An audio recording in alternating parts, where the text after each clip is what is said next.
નમસ્કાર મિત્રો, આજે આપણે લોંગ ટાઈમ બાદ ધોરણ 10 ની અંદર સામાજિક વિજ્ઞાનની પહેલા ચેપ્ટરની અંદર પાર્ટ 2 એપિસોડ 2 ની અંદર ભણીશું. પહેલા એપિસોડની અંદર આપણે ભણી ગયા કે સંસ્કૃતિ એટલે શું, વારસો એટલે શું, ભારતનું સમગ્ર વિશ્વની અંદર સ્થાન કયું છે અને ભારતની અંદર આવેલા વારસામાં ભારતના વારસાની અંદર કેટલા પ્રકાર છે, કયા કયા, એના વિશે આપણે ભણી ચૂક્યા છીએ. બરાબર, બે પ્રકાર, એક પ્રાકૃતિક વારસો અને બીજો સામાજિક વારસો. આજે આપણે પ્રાકૃતિક વારસા વિશે સમજીશું. પ્રશ્ન નંબર 7, 6 નંબરના પ્રશ્ન સુધી આપણે આગળ જોઈ ગયા. પ્રાકૃતિક વારસાનો અર્થ સમજાવી ભારતના પ્રાકૃતિક વારસામાં સમાવેશ થતી બાબતો જણાવો. તો પ્રાકૃતિક વારસાનો અર્થ સમજીએ તો પહેલો છે પ્રાકૃતિક વારસો એટલે પ્રકૃતિ, પર્યાવરણ અને માનવ જીવનની વચ્ચેના અત્યંત નજીકના સંબંધોનું પરિણામ, જેને આપણે પ્રાકૃતિક વારસો કહીએ છીએ. કોને વચ્ચેનો? પ્રકૃતિ, પર્યાવરણ અને માનવ જીવનની વચ્ચેના અત્યંત નજીકના સંબંધોનું પરિણામ. આપણે છીએ, આપણી આજુબાજુનું પર્યાવરણ અને આપણે જે વિસ્તાર સાથે જોડાયેલા છે, જે કુદરતે આપણને ભેટ આપેલી છે, એ બધી જ વસ્તુઓ સાથે આપણે જે સંકળાયેલા છીએ અને એ સાથેનું જે પરિણામ ઉદ્ભવે છે એને કહેવામાં આવે છે પ્રાકૃતિક વારસો. પ્રાકૃતિક વારસો એ કુદરતી ભેટ છે, કુદરત તરફથી મેળ છે. પ્રાકૃતિકનો બીજો અર્થ થાય છે કુદરતી. બરાબર. હવે આની અંદર કઈ કઈ બાબતોનો સમાવેશ થાય છે એના વિશે સમજીએ તો ભારતનો પ્રાકૃતિક વારસો વિશિષ્ટ અને વૈવિધ્યતાથી ભરેલો છે. કેવો છે? વિશિષ્ટ અને વૈવિધ્યતાથી ભરેલો છે. ભારતની અંદર પ્રાકૃતિક વારસામાં ઘણો તો પર્વતો છે, ઉચ્ચ પ્રદેશો છે, જંગલો, નદીઓ, ઝરણા, અઢળક પ્રમાણની વસ્તુઓ, ઔષધિઓ, દરેક પ્રકારની જીવજંતુઓ, પર્ણો, પુષ્પો છે જે વિશેષતા ધરાવે છે. તમે જેમ ઉત્તર તરફ જાઓ, જેમ નીચે તરફ આવો, એમ તમને અલગ અલગ પ્રકારની માટી જોવા મળશે, અલગ અલગ પ્રકારની જમીન જોવા મળશે. તો ભારતની અંદર વિશિષ્ટ પ્રકારની અને વિવિધતાથી ભરેલો પ્રાકૃતિક વારસો છે.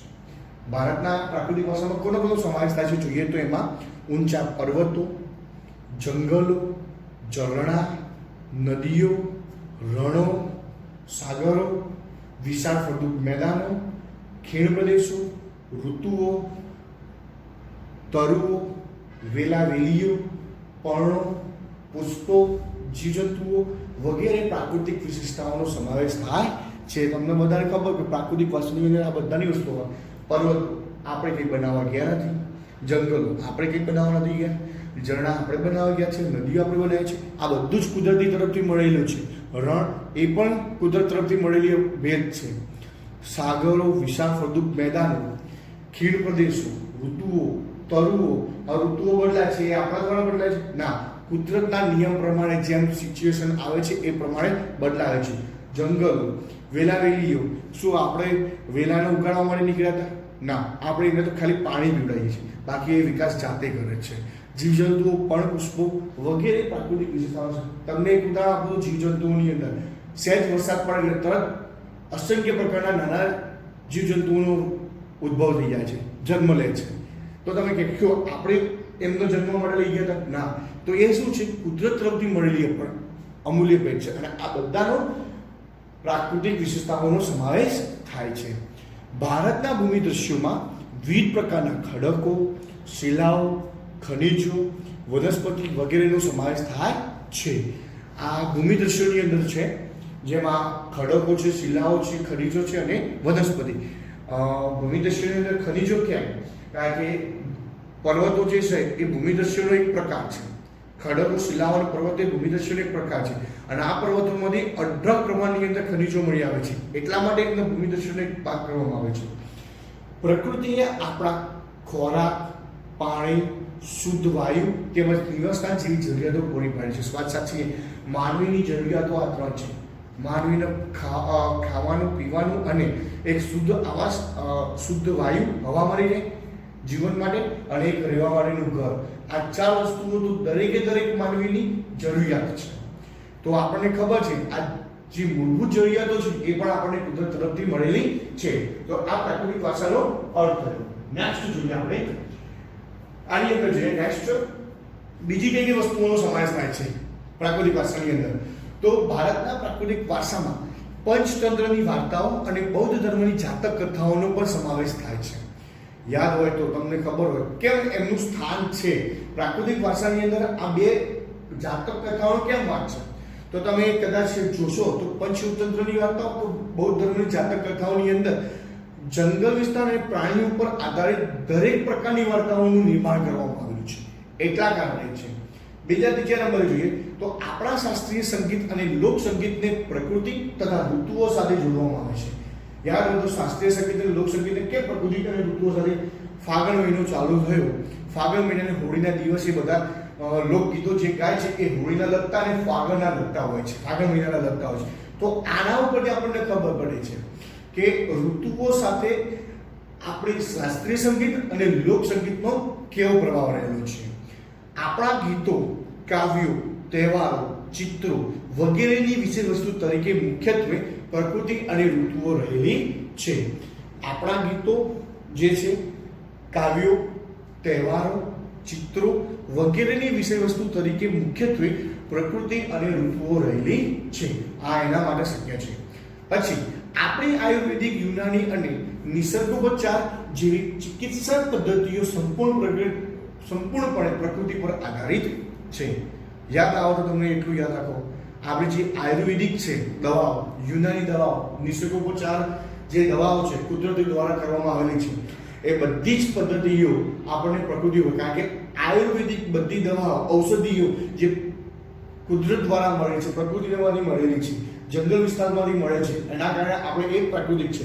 હમણાં થોડા દિવસ પહેલા એક મેસેજ નીકળેલો હતો કોરોનાના માટેનો હતો, કંઈક એક ડૉક્ટરે મોકલ્યો હતો. એ ડૉક્ટરે એવું કીધું કે જે લોકોને કોરોનાની થોડીક અસર લાગતી હોય, એટલે શરૂઆતની અંદર હોય શરદી, ઉધરસ, ગળું ભારે થઈ જવું અથવા ખરાશ આવી સતત 3 દિવસથી, તો એ લોકોને સ્પેશિયલી જે કહેવાય ને કે આયુર્વેદિક ઉપચાર આપેલો હતો. આયુર્વેદિક ઉપચાર આપેલો. તમને બધાને ખબર હોય કે ઘરમાં સહેજે શરદી કે ઉધરસ થઈ ગઈ હોય તો દૂધની અંદર કે પાણીની અંદર મીઠું ને હળદર મિક્સ કરીને પીવા છો 2-3 દિવસ સુધીમાં, એટલે મળે તો હળદર શું છે? એ કુદરત તરફથી મળેલી અમૂલ્ય ભેટ છે. ઓકે, આટલું ક્લિયર થયું? તો પ્રાકૃતિક વારસાની અંદર કઈ કઈ બાબતોનો સમાવેશ? તમે આ આજુબાજુના ચિત્રો પણ જોઈ શકો છો. પહેલું ચિત્ર પણ જોશો તો જંગલ વિસ્તાર, બરાબર, નીચે તળાવ ને બધું જે છે એ તળાવ, પુષ્પ, ફૂલો ને બધું દેખાય છે. અહીંયા રણ પ્રદેશ, જમીનના થોડા પ્રકાર છે. આ સાઈડના છેલ્લા ચિત્રની અંદર તમને દરિયો અને દરિયા કિનારાની રાતી જમીન કે લાલ જમીન છે એ પણ દર્શાવવામાં આવેલી છે. તો નેક્સ્ટ ક્વેશ્ચન જોઈએ તો આપણે ભારતના ભૂમિ દ્રશ્યો વિશે માહિતી આપો. અથવા આ પ્રશ્ન પેપરની અંદર બીજી રીતે પણ પૂછાઈ શકે છે, કારણ આપો, ભારત માટે હિમાલયનું મહત્વ ઘણું છે. આ પ્રશ્ન પણ આ રીતે પૂછાય. કેમ કે ભારતની અંદર હિમાલયનું એટલા માટે મહત્વનું છે કે ભારતમાં સૌથી મોટી પર્વત શ્રેણી જો કોઈ આવેલી હોય અને વિશ્વની સૌથી મોટી પર્વત શ્રેણી જો કરતા હોય તો હિમાલય છે. અને હિમાલયની અંદર અદ્ભુત પ્રકારના ખનિજ તત્વો, પશુ પક્ષીઓ અને વનસ્પતિઓનો વાસ થયેલો જોવા મળે છે. વધતા હિમાલયમાંથી નીકળતી બધી જ નદીઓ બારે માસ પાણીથી ભરેલી હોય છે. તો ચાલો આપણે જોઈએ. તો ભારતના ભૂમિ દ્રશ્યો વિશે માહિતી આપીએ તો ભૂમિ આકારો દ્વારા અનેક ભૂમિ દ્રશ્યોનું સર્જન થાય છે. તમે ઘણી વખતે ટીવી ઉપર અથવા વેબસાઇટ ઉપર કે ગૂગલ ઉપર તમે સર્ચ મારતા કે લેન્ડસ્કેપ મોબાઈલના કવર પેજ માટે મૂકતા હોય તમે ઘણી વાર, બરાબર, તો એના માટે તમે ફ્રન્ટ પેજ કે એના માટે મૂકતા હોય એ વખતે સારું એવું ચિત્ર તમને લેન્ડસ્કેપનું જોવા મળે તો તમને એ ભૂમિ દ્રશ્યનું સર્જન છે ને એ ભૂમિ આકારો આધારિત છે. તમને અદ્ભુત પ્રકાર, તમે પાછળનું ચિત્ર જોઈ શકો છો, બરાબર. એ ચિત્રની અંદર તમને જોવા મળે છે એક અદ્ભુત નજારો જોવા મળે છે. તો એ ભૂમિ આકારોના આધારે ઉદ્ભવ થયેલો છે. ઉદાહરણ તરીકે આપણે જોઈએ તો ભારતની અંદર હિમાલય પર્વત એ ભૂમિ આકાર છે. તમે ઘણી વખતે ફરવા માટે કંઈક જતા હોય તો ચલો નીચે કેરાલાની અંદર ફરવા માટે તમે ગોઠવણી કરેલી છે, તો એના માટે પહેલાં તમે કેરાલાની અંદર કયા કયા સ્થળો જોવા લાગશે એ સોચો. એના પછી ક્યાં શું જોવા લાગશે તો તમને ત્યાંની કુદરતી સૌંદર્યતા જોવા મળશે. તો એ કુદરતી સૌંદર્યતા તમે જુઓ છો એની અંદર તમને અઢળક પ્રમાણે લેન્ડસ્કેપ જોવા મળશે. તમે કહેશો ખરેખર સુંદર જગ્યા છે, ફરવા જેવી લાયક છે.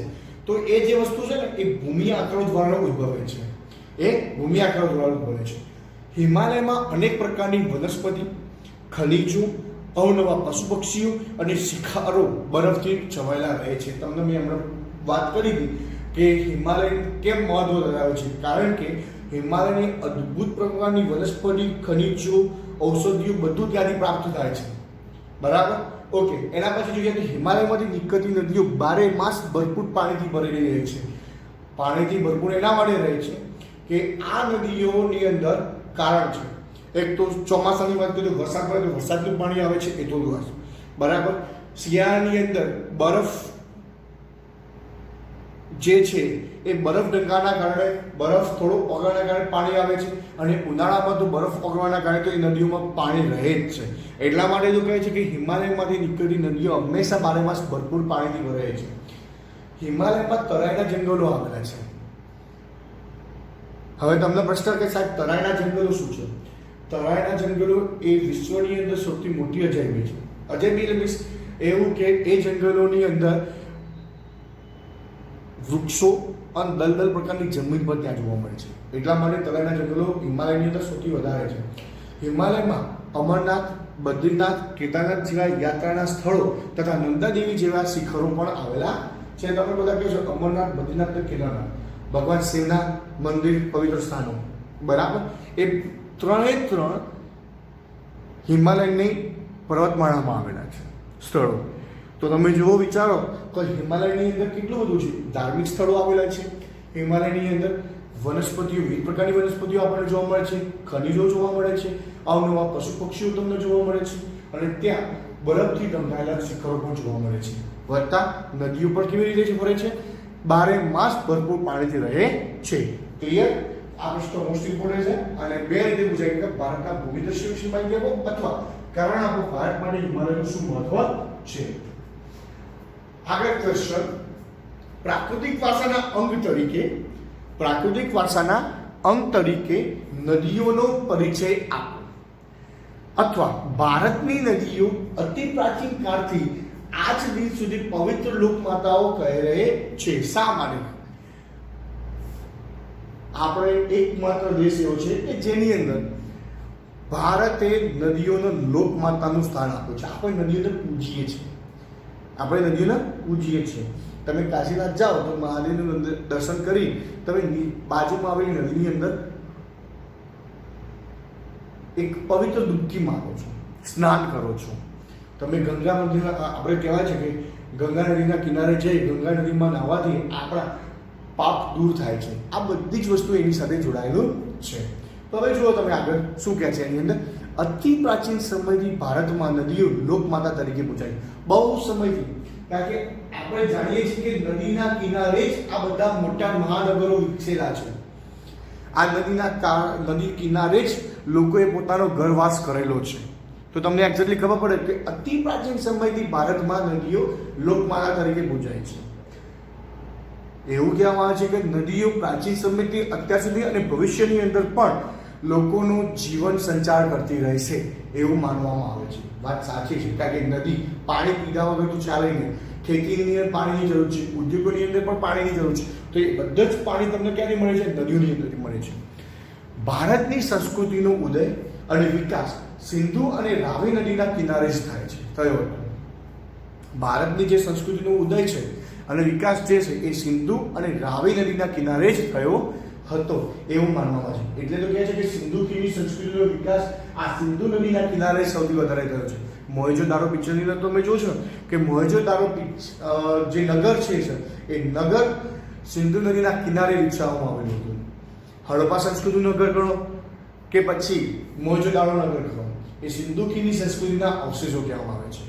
આગળ જોઈએ તો સિંધુ, ગંગા, યમુના, કાવેરી, નર્મદા, ગોદાવરી, સરસ્વતી વગેરે નદીઓએ ભારતના લોકજીવનને સમૃદ્ધ બનાવ્યું છે. તમને ખબર હોય તો આપણા ઘરે બા અને દાદાને જે હોય છે એ સવારે સ્નાન કરતા હોય તો એક 7 નદીઓનું નામ લઈને ગાય છે. ગંગે છે, જમયે, કાવેરી, સરસ્વતી એવી નામ લે છે. એ 7 નદીનું નામ લઈને એ સ્નાન કરે છે, કારણ કે એ જે સ્નાન કરે છે પાણીની અંદર આ 7 નદીઓનું પવિત્ર જળ એની અંદર સમાવિષ્ટ છે. અને એ કરે તો પવિત્ર દિલ થાય, તમારું શરીર પવિત્ર થાય એના માટે. પ્રાચીન સમયથી જ લોકોએ પીવા, વપરાશ, સિંચાઈ, વીજળી, ખેતી, જળમાર્ગ જેવી આપણી મહત્વની જરૂરિયાતો માટે નદીઓના પાણીનો ઉપયોગ કર્યો છે. આપણે લોકો પીવા માટે કરીએ, વપરાશ મેં તમને આગળ કહી દીધું કે આપણે લોકોને પીવા માટે ગણો, ખેતીના સિંચાઈ માટે ગણો કે પછી ઉદ્યોગોના માટે ગણો, તો આ બધા જ માટે પાણી ક્યાંથી મળે છે? નદીઓમાંથી મળે છે. એટલા માટે આપણે નદીઓને મહત્વ ગણીએ છીએ. આગળ જોઈએ તો આપણી સંસ્કૃતિના સર્જકોએ નદી કિનારેની માટીમાંથી વાસણો, લીંપણ, મકાનો અને રમકડા જેવા ઘણી વસ્તુઓ બનાવી છે એ લોકોએ. કારણ કે નદીનું પાણી અને કિનારા ઉપર આવેલી માટી, આ બંનેના મિશ્રણથી એ લોકોએ એક એવા પ્રકારની આ બધી વસ્તુઓ, પહેલાના જમાનાની અંદર તમને વાસણ એકમાત્ર માટીમાંથી જોવા મળતું, તમને ખબર હોય તો માટીના વાસણોનો ઉપયોગ કરવામાં આવતા હતા. ઘરની આજુબાજુ તમને ગામડાની અંદર રહેતા હોય તો તમને કાચા મકાનો જે જોવા મળશે તો એની અંદર જે લીપણ કઈ સિમેન્ટથી નહીં હોય, લીપણથી જોવા મળશે તમને. એ ઘર આંગળું તમને જોવા મળશે, બરાબર. પછી ઘર ઉપર ઘરની દિવાલો ઉપર છાણા લગાવીને લીપણ કરવામાં આવે છે. પછી મકાનો અને રમકડા આ બધા જ માટીમાંથી તૈયાર કરવામાં આવે એ વખતે.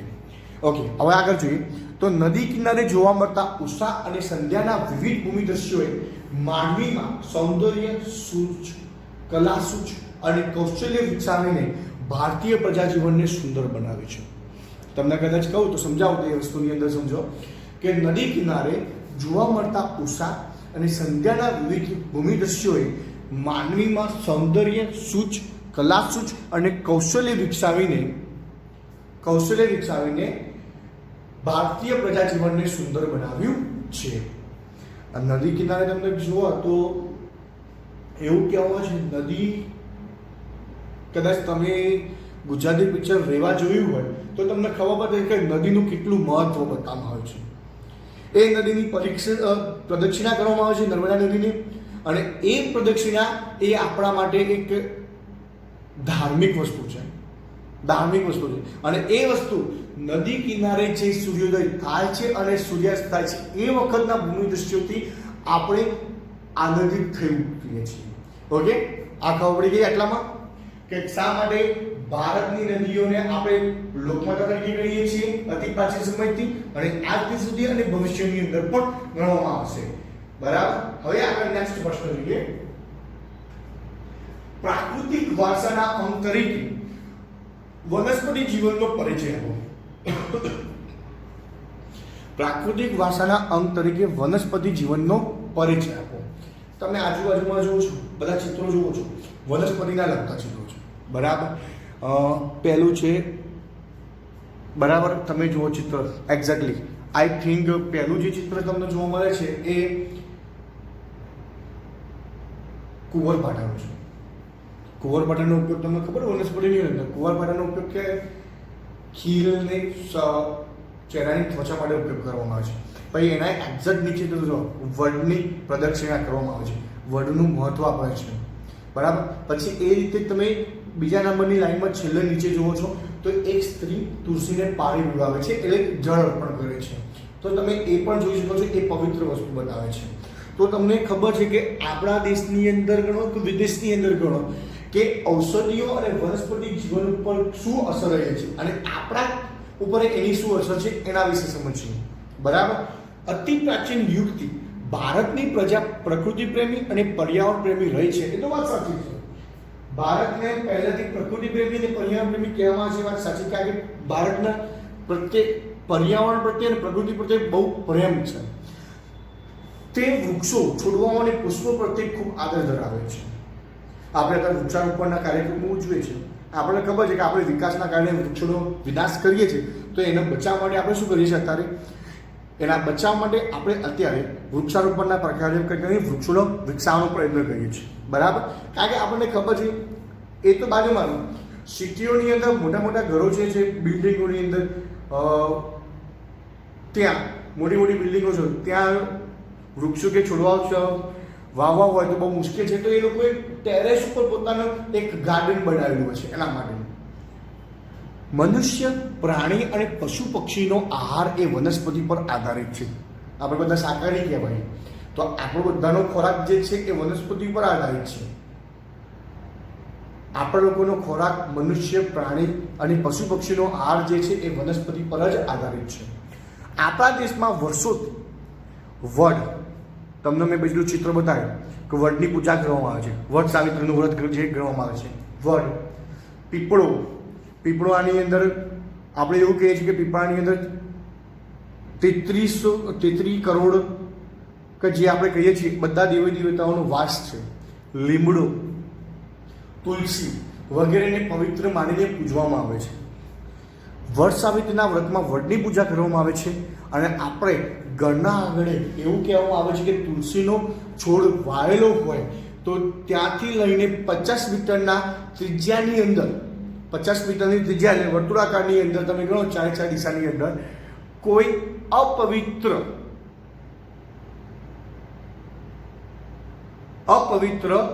વસ્તુ દાખલ થઈ શકતી નથી. અપવિત્ર વસ્તુ એટલે કે ભૂત પિશાચ આપણે જે માનીએ છીએ તો દાખલ થઈ શકતી નથી એની અંદર, તો એનું આપણે એટલું મહત્વ માનીએ છીએ. પાછી દરરોજ સવારે તુલસીના 2 પાના ખાઈએ આપણા શરીરની અંદર તો એક શરીરની અંદર જે પણ રોગ હોય એ નષ્ટ પામે છે. તુલસી, શરદી હોય, ઉધરસ થયેલી હોય, બરાબર, એના માટે તુલસી પણ ઉપયોગી છે. અનાજ, કઠોળ, તેલીબિયાના છોડ, ધન ધાન્યથી લહેરાતા ખેતરો, ઔષધિઓના છોડ વગેરે માનવ જીવનને સમૃદ્ધ બનાવે છે. અનાજ, કઠોળ, તેલીબિયાના છોડ, ધન ધાન્યથી લહેરાતા ખેતરો, ઔષધિઓના છોડ વગેરે માનવ જીવનને સમૃદ્ધ બનાવ્યું છે. વાત સાચી, આપણા ખોરાક માટે ઉપયોગી છે આ બધા જ વસ્તુ.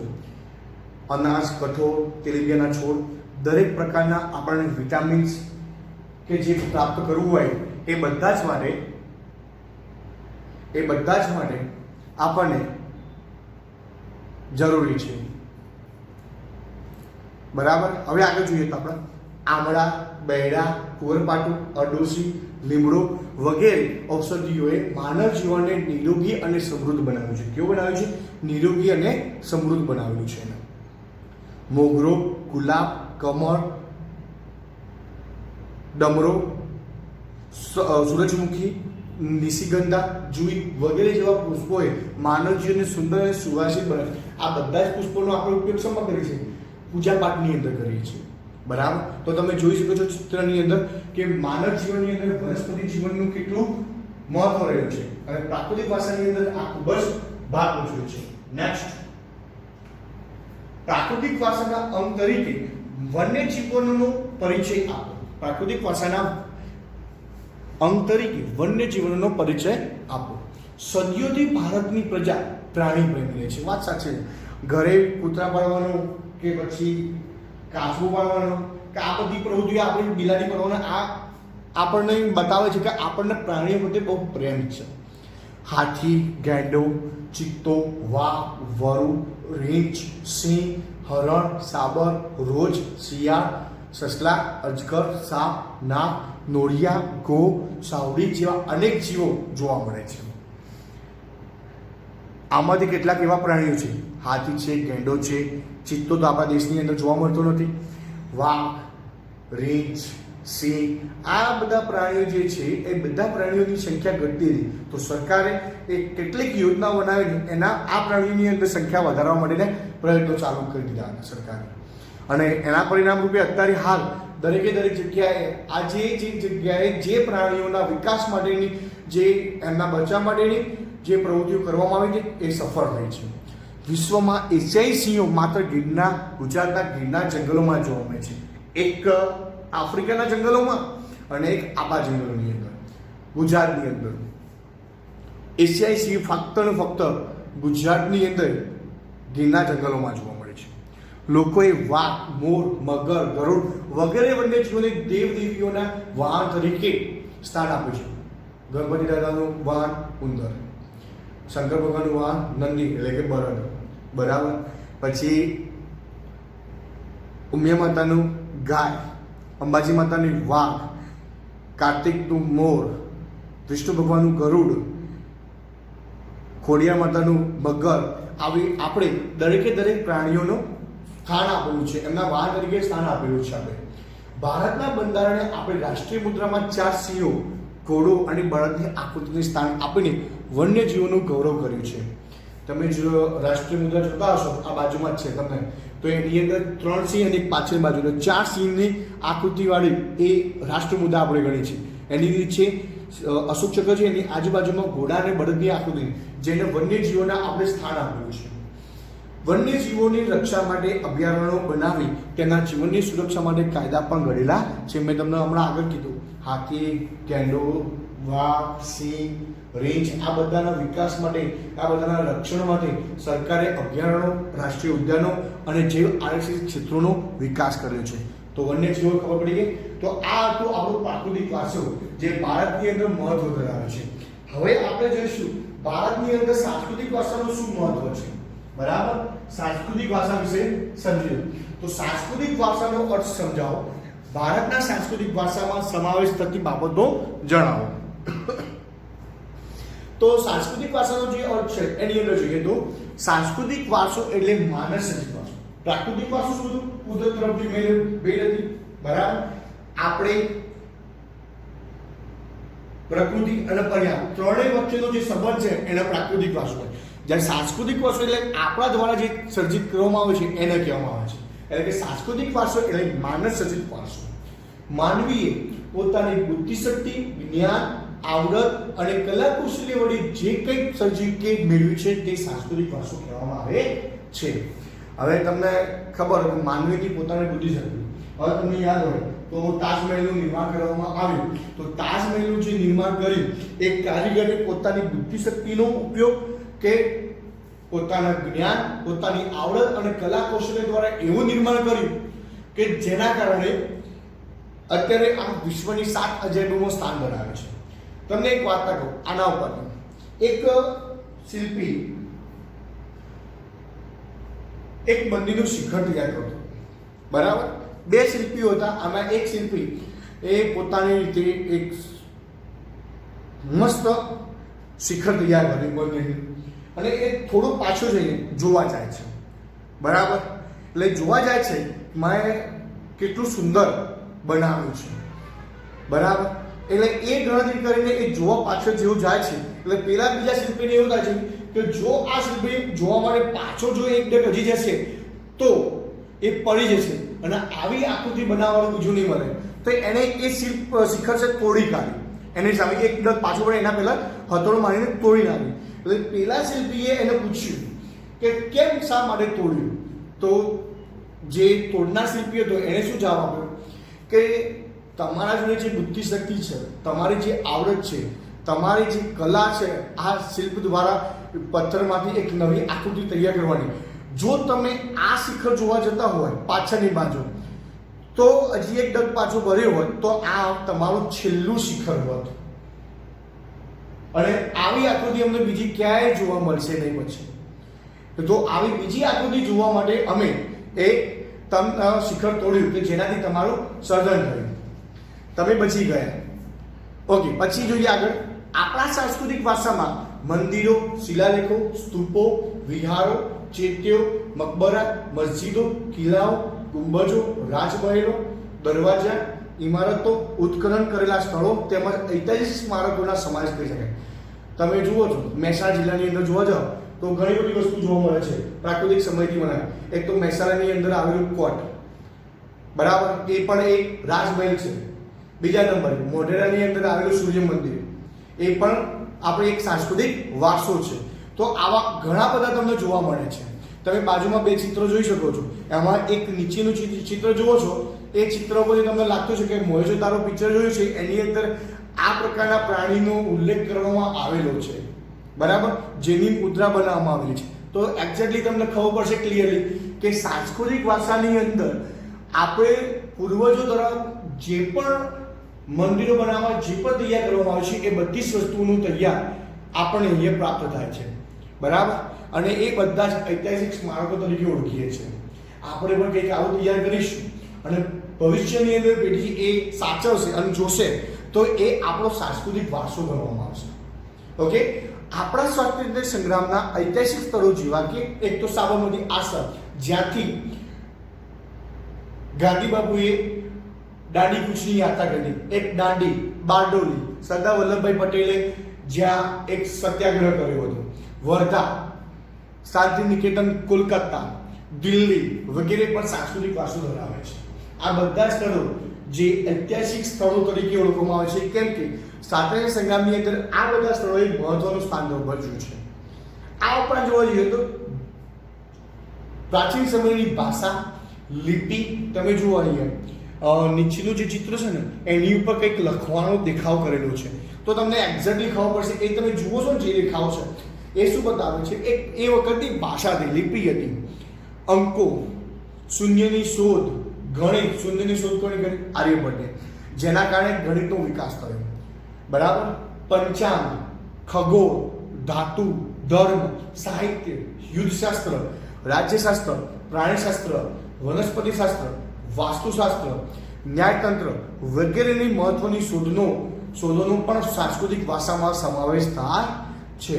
તમે જુઓ, આર્યભટ્ટે શૂન્યની શોધ કરી તો ગણિતશાસ્ત્રની રચના થઈ, બરાબર. એના પછી ભાસ્કરાચાર્ય, આર્યભટ્ટ જેવા મહાન વ્યક્તિઓ જેમણે બેઠા બેઠા પૃથ્વી પર અવકાશની અંદર શું થાય છે એ બધી ખગોળની માહિતી એકઠી કરીને આપણને પ્રાપ્ત આપી. ખગોળશાસ્ત્ર, વનસ્પતિશાસ્ત્ર, વાસ્તુશાસ્ત્ર, આ બધા શાસ્ત્રોનો ઉપયોગ, આ બધા જે શાસ્ત્રો છે એ સાંસ્કૃતિક વારસાને, કારણ કે એ માનવ દ્વારા સર્જિત કરવામાં આવેલું છે. આ બધું જ માનવ દ્વારા સર્જિત કરવામાં આવ્યું છે, એટલે એ સાંસ્કૃતિક વારસામાં ગણાય છે. તમે ઉપરના મંદિરો ગણો, નીચે આવેલા ઐતિહાસિક સ્થળો ગણો, કે પછી આ બધી જે શાસ્ત્રો ગણો, એ બધું માનવી દ્વારા તૈયાર કરવામાં આવે છે. એના કારણે એને માનવ દ્વારા સર્જિત કરવામાં આવે છે, એટલે સાંસ્કૃતિક વારસો કહેવામાં આવે છે. ઓકે, પ્રાગ ઐતિહાસિક યુક્તિ, ભારતની પ્રજાએ સાંસ્કૃતિક વારસાની અનેકવિધ બાબતો વિશ્વની પ્રજાને આપી છે. આ તો આપણે પહેલા પણ જોઈ છીએ, આજે પણ જોઈએ છે કે ભારત અને ઐતિહાસિક જે યુગ છે, ભારતનો જે ઇતિહાસ છે, જેણે સમગ્ર વિશ્વને ઘણી એવી બાબતો, સાંસ્કૃતિક વારસાની ઘણી બાબતો આપી છે. એક ઉદાહરણ જોઈએ તો શિલ્પો કંડારવાની કળા, જે 5000 વર્ષ કરતાં પણ વધારે જૂની છે. શિલ્પો કંડારવાની કળા લગભગ 5000 વર્ષ કરતાં પણ જૂની છે, જેના કરતાં પણ વધારે જૂનો આપણો ઇતિહાસ છે, બરાબર. ઓકે, હવે આગળ જોઈએ. આટલામાં ખબર પડી ગઈ સાંસ્કૃતિક વારસો એટલે માનવ સર્જિત દ્વારા તૈયાર કરવામાં આવેલો વારસો. ઓકે, હજી તમે જુઓ એની અંદર તમે કે શું વસ્તુ મહત્વની છે. નીચે તમને સ્તૂપ જોવા મળે છે, ઉપર એક દાઢીવાળા પુરુષનું ચિત્ર છે, બરાબર. પછી અહીંયા ભગવાન રામ, લક્ષ્મણ, સીતા માતા અને હનુમાન દાદા આમની ચિત્ર આપવામાં આવ્યું છે. બાજુમાં આગળ જે ચિત્ર જોઈ ગયા, એક સિંગી પ્રાણીનું ચિત્ર હતું, એ શિલ્પ જોવો છો. નીચે બૌદ્ધ ભગવાનનું જોવો તમે શિલ્પ. આ બસ સ્તૂપ એ આપણા પ્રાચીન માનવ દ્વારા સર્જિત કરવામાં છે, એટલે કે સાંસ્કૃતિક વારસો કહેવામાં આવે છે એમને, બરાબર. તમે જુઓ, સિંધુ ખીણની સંસ્કૃતિના અવશેષોમાંથી મળી આવેલ નર્તકી, દેવદેવીઓના, પશુઓના અને માનવ આકૃતિના શિલ્પો બાળકોને રમવા માટેના કેટલાક રમકડા. મોજેદારો પિક્ચર જોશો તો તમને એન્ડિંગ વખતે જે ડેમ તૂટી ગયા છે અને પાણીની અંદર આખું જે પાણીની અંદર આખું નગર એ તણાઈ ગયા છે, એ વખતે તમને જોવા મળશે આ બાળકોને રમવા માટેના રમકડા ને બધી વસ્તુઓ, શિલ્પો ને બધું. દાઢીવાળા પુરુષનું શિલ્પ તમે બાજુમાં જ જુઓ છો, વગેરે આપણા પ્રાચીનતમ સાંસ્કૃતિક વારસાનું ગૌરવ ધરાવે છે. મૌર્ય યુગના શિલ્પોમાં ઊંધા કમળની આકૃતિ ઉપર વૃષભ કે સિંહનું શિલ્પ, ગૌતમ બુદ્ધનું પ્રજ્ઞા પારમિતાનું શિલ્પ, સારનાથની ધર્મચક્ર પ્રવર્તનવાળી ગૌતમ બુદ્ધની પ્રતિમા તમે આ બાજુમાં જોઈ શકો છો, એ પ્રતિમા, તેમજ ગુપ્ત યુગની જૈન તીર્થંકરોની પ્રતિમાઓ અને રાષ્ટ્રકૂટ રાજાઓના સમયની ઇલોરાની ગુફાઓ શિલ્પો આપણા ભવ્ય સાંસ્કૃતિક વારસાની સમૃદ્ધિના દર્શન કરાવે છે. એલોરાની ગુફાઓ એક વખત જોઈ આવજો, ના જોવા ગયા હોય તો. અને જેમણે જોયા છે એમના માટે બેસ્ટ ઓફ કોંગ્રેચ્યુલેશન, કારણ કે એ શિલ્પો તમે જુઓ તો તમને લાગશે કે ના, ખરેખર આપણો પ્રાચીન સાંસ્કૃતિક વારસો સમૃદ્ધ છે. એના કારણે આપણે અત્યારે સમૃદ્ધ છીએ. નેક્સ્ટ અને લાસ્ટ ક્વેશ્ચન આ એપિસોડનો, ગુજરાતનો સાંસ્કૃતિક વારસો સવિસ્તાર સમજાવો. આપણે અત્યાર સુધી જોઈ ગયા કે ભારતના સાંસ્કૃતિક વિષય, બરાબર. હવે આપણે આજે ગુજરાતનો જે સાંસ્કૃતિક વારસો છે એના વિશે વાત કરીશું. એમાં ગુજરાતનો સાંસ્કૃતિક વારસો તમે જુઓ તો બહુ અદ્ભુત છે. પ્રાચીન સમયથી ગણો કે એના આગળના સમયથી ગણો, સાંસ્કૃતિક વારસો તો સાંસ્કૃતિક વારસો ભારતનો છે. એ સાંસ્કૃતિક વારસો, એની અંદર ગુજરાતનો સાંસ્કૃતિક વારસો તો એક આગવું સ્થાન ધરાવે છે. વિદેશથી લોકો જે ભારતની અંદર ટુરિઝમ માટે આવે છે તો એમાં ખાસ કરીને ગુજરાત તો આવે જ છે સાંસ્કૃતિક વારસો જોવા માટે. અમદાવાદના ઝૂલતા મિનારા, હજી સુધી એન્જિનિયરો કે વૈજ્ઞાનિકો શોધી નહીં શકે કે એક મિનારો હલાવવાથી એક બીજા મિનારા કેવી રીતે હલે છે, બરાબર. એનું હજી રહસ્ય શોધી નથી શક્યા. તો વિચાર કરો, આપણા જે છે સાંસ્કૃતિક વારસો કેટલો અદ્ભુત હશે. જુઓ તાણ આપણે ગુજરાતનો સાંસ્કૃતિક વારસો સવિસ્તાર સમજીએ. એમાં ગુજરાતમાં સાંસ્કૃતિક, પૌરાણિક અને પુરાતત્વીય સ્થળો. પહેલા પોઈન્ટની અંદર તો લોથલ, ધોળકા તાલુકાની અંદર આવેલું, રંગપુર, લીંબડી તાલુકો, સુરેન્દ્રનગર જિલ્લો, ધોળાવીરા કચ્છ જિલ્લો, રોજડી અથવા શ્રીનાથગઢ રાજકોટ જિલ્લો વગેરે મુખ્ય જે સિંધુ ખીણની સંસ્કૃતિના નગરો છે બધા. મોજેદારો પિક્ચરની અંદર તમને ધોળાવીરાનો ઉલ્લેખ જોવા મળશે, છેલ્લે જોશો તો, બરાબર. તો લોથલ, રંગપુર, સુરેન્દ્રનગર, ધોળાવીરા, રોજડી અથવા શ્રીનાથગઢ આ બધા જ સિંધુ ખીણની સંસ્કૃતિના નગરો છે જે ગુજરાતની અંદર આવેલા છે, બરાબર. બીજા નંબરે જોઈએ તો ઐતિહાસિક સ્થળોની અંદર તો આપણા મહેસાણા જિલ્લાની અંદર આવેલું વડનગરનું પ્રખ્યાત કીર્તિ તોરણ, જૂનાગઢમાં આવેલો સમ્રાટ અશોકનો શિલાલેખ જોવાલાયક છે, પાલી ભાષાની અંદર લખવામાં આવ્યો છે. મોઢેરાનું પ્રખ્યાત સૂર્ય મંદિર, ચાંપાનેરનો કિલ્લો તથા દરવાજો એનો, સિદ્ધપુરનો રુદ્ર મહાલય, ખંડેરા અવસ્થામાં અત્યારે જોવા મળશે તમને એ રુદ્ર મહાલય, વિરમ ગામનું મુનસર તળાવ, મીનળ દેવીની, સિદ્ધાર્થ જયસિંહની માતા મીનળ દેવીની યાદ અપાવે છે આપણને એ મુનસર તળાવ, ન્યાયનું પ્રતીક ગણવામાં આવે છે વિરમ ગામનું.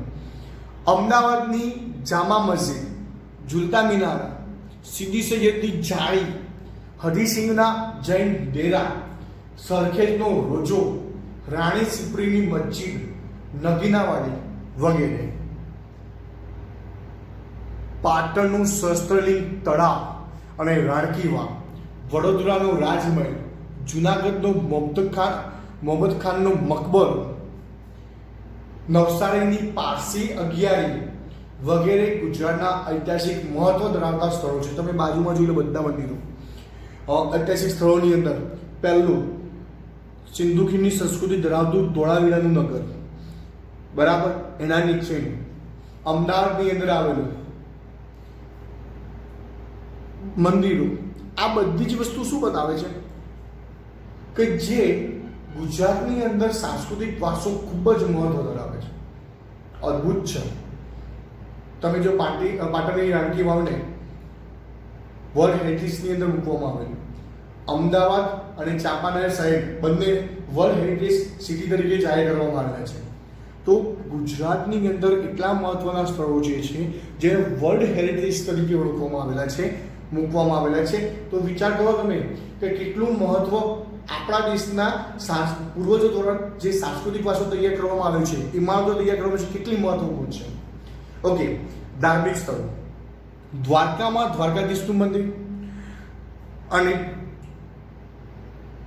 જગતગુરુ શંકરાચાર્યની શારદાપીઠ દ્વારકામાં આવેલી છે.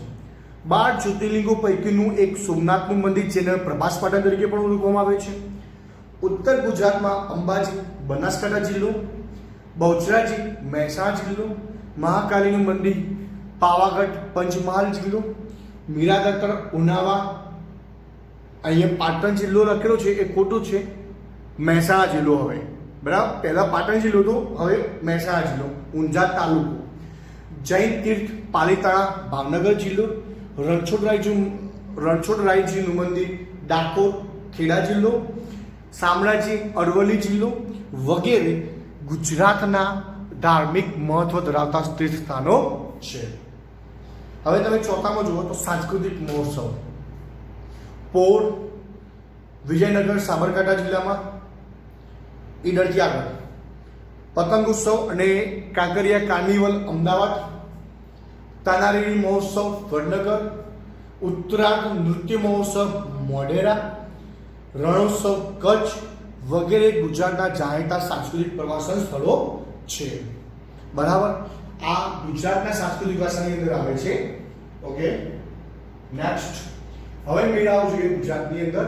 મેળાઓમાં મોઢેરાનો મેળો મોઢેરા મહેસાણા જિલ્લાની અંદર, ભાદરવી પૂનમનો મેળો અંબાજી બનાસકાંઠા જિલ્લાની અંદર, ભવનાથનો મેળો ગિરનાર જુનાગઢ જિલ્લો, તરણેતરનો મેળો તરણેતર સુરેન્દ્રનગર જિલ્લો અને વોઠાનો મેળો ધોળકા અમદાવાદ જિલ્લો મુખ્ય છે. તથા બૌદ્ધ અને જૈન ધર્મની ગુફાઓ ગણવા જઈએ તો ગુજરાતમાં વડનગરની અંદર તારંગા હિલ ખાતે તારંગામાં, ખંભાળીયા, જુનાગઢ, શામળાજી, કોટેશ્વર, તળાજા, ડાંગ, ઝઘડિયા વગેરે સ્થળોએ બૌદ્ધ અને જૈન ધર્મની ગુફાઓ જોવા મળે છે. તમે બાજુમાં જોઈ લો બધા ચિત્રો, આ બધા ચિત્રો સોમનાથનું મંદિર, વડનગરની અંદર કીર્તિ તોરણ, બરાબર, ચાંપાનેરનો દરવાજો, આ તમે બધા જોઈ શકો છો ચિત્રો કે જે પ્રાચીન સમયથી ખૂબ જ મહત્વ ધરાવે છે. નેક્સ્ટ. આભાર મિત્રો.